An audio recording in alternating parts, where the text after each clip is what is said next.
సింపతీలతోటి గెలవాలని ట్రై చేయకండి. ఎక్కువ కాలం పనిచేయవి. అటు మమతా బెనర్జీ ఇలా కొంతమంది ప్రయత్నించారు. కొంతమంది వర్కౌట్ అయింది, కొంతమంది వర్కౌట్ కాల. సింపతి వద్దు. మీ వైఎస్ఆర్సీపీ ప్రభుత్వం ఉన్నంతసేపు అన్ని సింపతి డ్రామాలతోనే మీరు ఇంతకాలం గెలుచుకుంటూ వచ్చారు. జనాలతో కళ్ళు తెరిచారు. మా జీవితాలకి నీ మీద సింపతి చూపించి మా జీవితాలు నాశనం చేసుకోలేవు.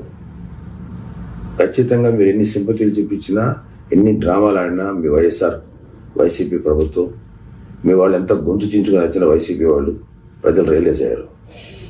ఇప్పుడు దాకా నేను చెప్పిన లిస్ట్ ఉంది కదా, ఆ లిస్టుకి సంబంధించి వాళ్ళ మీద సింపతి వాళ్ళ మీద చూపిద్దాం. అందరం మన తోటి మనిషి పడుతున్న బాధల మీద చూపిద్దాం, వాళ్ళు పడుతున్న కష్టాల మీద చూపిద్దాం. వీళ్ళ వైసీపీ దమన నీతికి బలైపోయినటువంటి ఎంతోమంది అమాయకురాలు వాళ్ళ మీద చూపిద్దాం. మాయమైపోయిన 30,000 మంది మహిళల మీద చూపిద్దాం సింపతి. చిన్న దెబ్బ తగిలితే అచ్చిపోయి వద్దు, డ్రామాలు ఫుల్ స్టాప్ పెడదాం. అలాంటి డ్రామాలు లెక్క చేయొద్దు. అవి చిన్న పసుపు రాసుకుంటే సరిపోద్ది.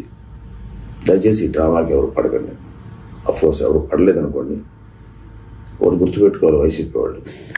మీరు ఎన్ని డ్రామాలు చేసినా రేపు రాబోయేది జనసేన, టీడీపీ, బీజేపీ కూటమి.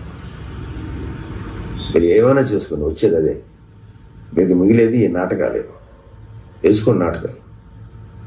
అది సొంత బాబాయిని చచ్చిపోతే చంపేస్తే దారుణంగా, వాళ్ళ కూతురు అల్బెరియాను పోరాటం చేస్తుంటే అమ్మాయిని నానా మాట్లాడతారు. బాబాయ్ చనిపోతే ఎటువంటి సింపతి లేదు. తల్లిని చెల్లిని ఇంటి నుంచి బయటకు పంపిస్తే ఎటువంటి సింపతి లేదు. చిన్న దెబ్బ తగిలితే ఇంత అపర్ణయాన్ని రావాలి.